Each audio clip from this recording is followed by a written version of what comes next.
Hey, put one foot in front of the other.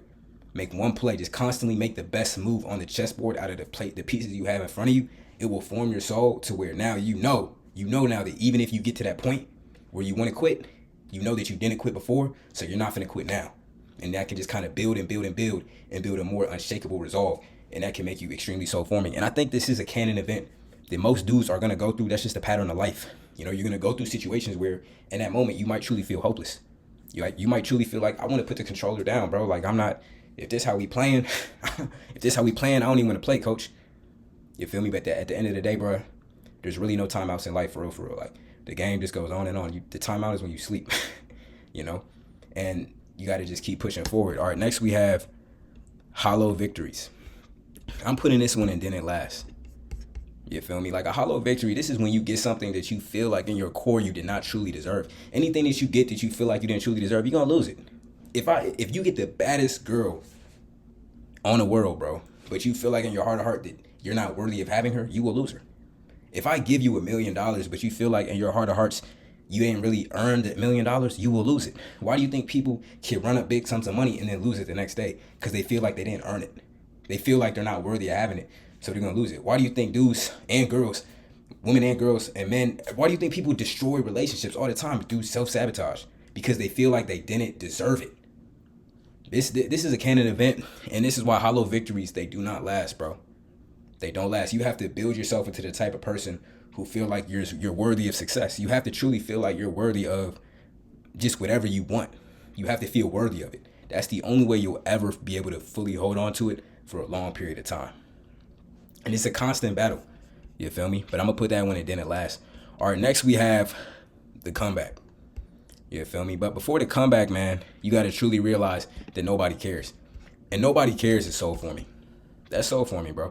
Actually, I'm going to put this one in heart callouses because it's not always a bad thing, right? Sometimes people think, hey, bro, nobody cares about me. Woe is me, whoop-de-whoop. But at the same time, nobody cares about you, gang. So just do what you want to do. Live life the way you want to live it with respect to other people. We still live in a society, you feel me? But live life the way you want to live it because nobody cares, right? That's a canon event that I feel like men go through.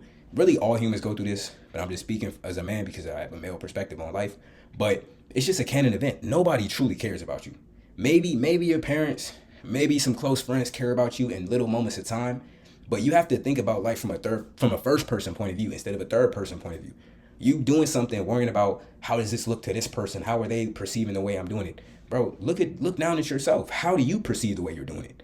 Do it through you. Don't try to live your life through a third person lens, trying to figure out how other people see you. Like, bro, just do what you want to do. People are going to hate on you regardless. People are going to F with you regardless. People are going to mess with you regardless. Like, either they rock with you or they don't. Like, you know, feel me? Just do you regardless. You know, so it was a very freeing thing, I think, for a lot of people, for me at least, when I realized that nobody cares anyway. So let me just do what I want to do regardless. All right, next we have betrayal. You feel me? Now, betrayal. Oh, I just joined lunch. All right, betrayal, that one is a heart callousing thing, bro. You feel me? I will put it in soul forming, but the reason why I did it is I feel like you already know people can betray you. So even though it still hurts, you already low-key knew that betrayal was an option. It's just when it happens, it really calluses your heart because you realize, like, dang, for real? It's like, Ed too, bro. It's like, I really didn't expect you to move like that, but you did. But the reason why it's a canon event is it changes the way you perceive other people's actions. You realize that people are liable to do anything. At the end of the day, you might think somebody might move like this, but they could always move like that. And that just kind of keeps you on your toes. You know, you learn to truly expect the unexpected. It's like when they say the wise man knows that he knows nothing. At the end of the day, I might think, okay, this person might move this way. But at the end of the day, everybody has different morals and principles that they stand and they live by. So you can't always project how you would act in a situation on others, right? Like it's some dudes, bro. It's some dudes where it's like, hey, if that's your ex or that's a girl you used to mess with, you feel me? Y'all used to have fun, but you also had a little bit of something for her, and I'm your man. I might not touch her, or if I do touch her, I might talk to you like, hey, bro, shorty feeling me. I know that was your old thing. Is that cool if that's my new thing? You feel me? Some dudes, they stand on that. Other dudes, hey, look, bro, if that's your ex, they do not care. They might still claim to be your mans. They do not care. They will go for your ex. Some dudes will literally go for a girl just because you used to have her. But that's a whole nother topic and a whole nother video. But you can't always expect people to act the way that you want them to act, bro. And that's why betrayal always hurts, because you really think that this person, me and them are so alike. At the end of the day, you got to be able to see the stripes for the stripes, man. And you have to truly understand that people gonna do what they want to do. Next we have can't save her. You can't save her, bro. And I put, what's that, Spider-Man, the iconic photo, you feel me, of him trying to save Gwen Stacy, but it was too late. He couldn't save her. And this is deep at the time, like, you feel me, when you're a kid and you hear that J. Cole song or the Project Pat song, if you were OG, where it's like, don't save her, she don't want to be saved. And even though I'm speaking from a male perspective, a woman can say the same thing, like, don't save him, he don't want to be saved. That's real, bro. A lot of people in life, they do not want to be saved. And it feels deep at the time, like, dang, bro, they don't want to be saved. But eventually you just see the pattern so much of people not wanting to be saved that you're like, bro, that just is what it is. Like, they just didn't want to be saved. And you start to realize that nothing of value is lost. If somebody cannot save themselves, why would you want to attach yourself to them? It makes no sense. They can't save themselves. You attach yourself to them. Now you just constantly just in a loop-de-loop with them. You know what I mean? Look, at a certain point, somebody has to want to save themselves. You feel me? You can help somebody a little bit. Don't get me wrong. You can help somebody a little bit. But there's a very thin line, unfortunately, between help and enabling. Because if somebody doesn't truly want to be saved and you try to help them, you will only enable them. They have to want that joint for themselves, bro. And sometimes that only happens when you hit rock bottom. And sometimes rock bottom looks like being broke. And that's why I put broke and shifting. You feel me? Instead of saying broke, I could have said hit rock bottom. Because you don't always need to hit rock bottom in life. You don't always need to be broke, right? Like, if your parents got you set up, or you set yourself up in a way in life where you never had to be broke, that's great. It's not a good thing. You don't get no extra stripes for being broke.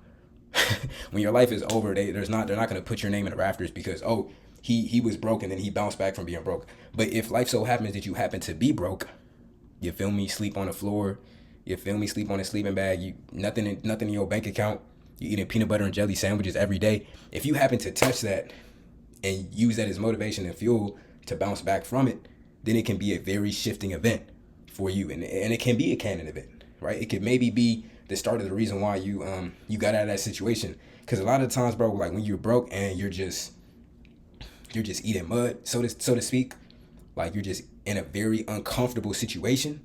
If you're not comfortable being broke, it's gonna make something into you where you're like, hey, bro, something got to change. But at the same time, look, I'm gonna be honest, sometimes there's situations outside of your control, and not everybody's odds are the same. So I'm not saying that like, oh, if you're broke, now that you're broke, you're gonna suddenly bounce back from being broke. No, there's a lot of people in a lot of situations where it's extremely hard to break out of that. But if you can, it can definitely become a Canon event because you've touched a level where a lot of people didn't have to touch. You touched a level where you didn't have to touch before. And now you can bounce back from it, right? And this kind of speaks to rebuilding your ego, right? I'm going to put rebuilding your ego in soul forming. So this can just happen when you have any type of ego death, right? Ego death can come in, many ways, come in small forms, big forms, just humiliations and stuff like that. But when you lose your identity, or I don't want to say lose your identity, but yeah, when you lose your identity or you lose parts of yourself that you thought made you, or you just take major losses to where your ego is a little bit wounded. You realize that you're not perfect. You realize that, as a man, you're flesh and blood. You can be destroyed. And that's why I put Bruce staring at the Batman armor.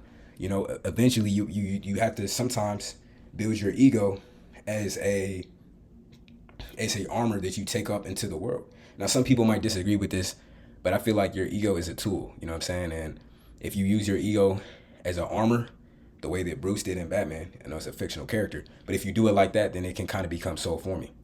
It can be something that you use. You know what I'm saying? It's like they say, a symbol can never be truly destroyed. And if you commit yourself to an ideal, if you develop yourself into an energy and harness that, it can make you extremely hard to stop.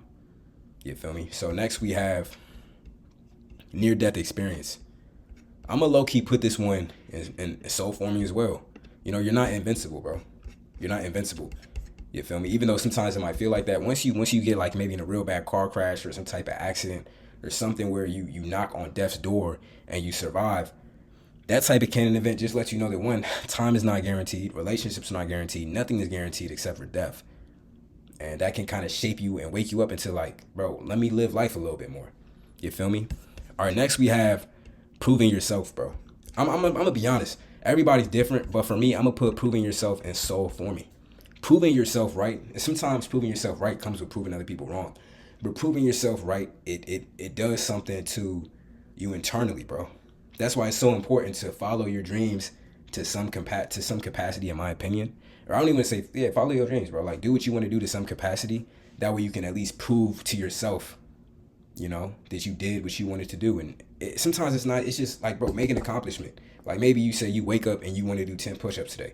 Wake up and do 10 push-ups. You're going to feel a lot better. This doesn't mean you need to like, to prove myself, I need to make $1 million in a month. No, bro. You don't have to do that to prove yourself, right? Sometimes you just set a small achievable goal. You do it. You prove yourself right on that. It can snowball. Like the first time I did 20 push-ups, bro, I still remember like 20 push-ups in a row. I was like, wow, I was so pumped up.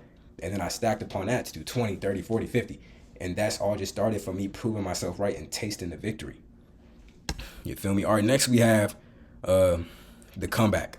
Again, I'm putting the comeback in shifting, right? Because in order to have the comeback, you had to hit the rock bottom. But you don't always need to hit the rock bottom in life.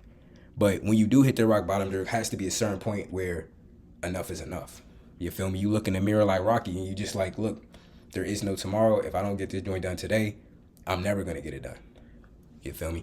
All right, next we have the good ones go. So this is different from Can't Save Her. This is just like when a girl, and this one isn't as serious. So I'm going to put this one in deep at the time. But it's like, it might be a girl who, you know what I'm saying, she was your best friend, kindergarten through 4th grade. And you're like, damn, why is she my best friend? Well, I guess we just like the same stuff. And then years later, you find out that she had a big crush on you. You know what I'm saying? You're just like, bro, that just happens. You feel me? Just as a man, sometimes you just don't see the signs always that a girl is showing you. So you miss out on a potential good connection. Or maybe it's even you had a solid joint, but you just were acting immature, or, you know what I'm saying, you did something to ruin it. Or maybe you had a solid joint, but you knew that you were not ready for a relationship, so you had to let her go, right? Honestly, it can hurt a little bit, and it can usually be a canon event for most dudes to miss out on connections like this. But I'm putting it in deep at the time because hopefully throughout life, you just realize that more connections come. So even though you might have missed out on a few connections, there's more coming through the pipeline. You feel me? It's not the end of the world type situation. All right, next we have First Fight. I'm gonna put this one in callousing your heart. I want to put it in soul forming, to be honest with you, but at the same time, like, who knows? Like, you could be disabled or something. Like, there could be something in you where your soul isn't meant to fight in that type of way, in my opinion. But it at least calluses your heart. It's one of those events to where you realize that civilization is a social construct, right? It's completely man-made. It's not to say animals can't have civilizations, but animal civilizations tend to be a lot more violent. You feel me? And sometimes it's nice to see what happens when certain buttons get pushed, whether that's disrespect, ego, or whatever it is, and people's animalistic instincts can really come into play. And it's good because it also kind of just, it helps you just see the world for how it really truly can be, especially if you live in a first world country.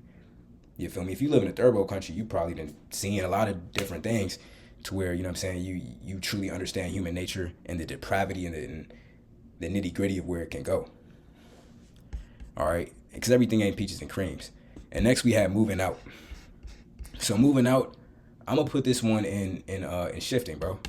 In shifting and moving out, like from your parents' crib or just moving to a different city and standing on your own 10 toes.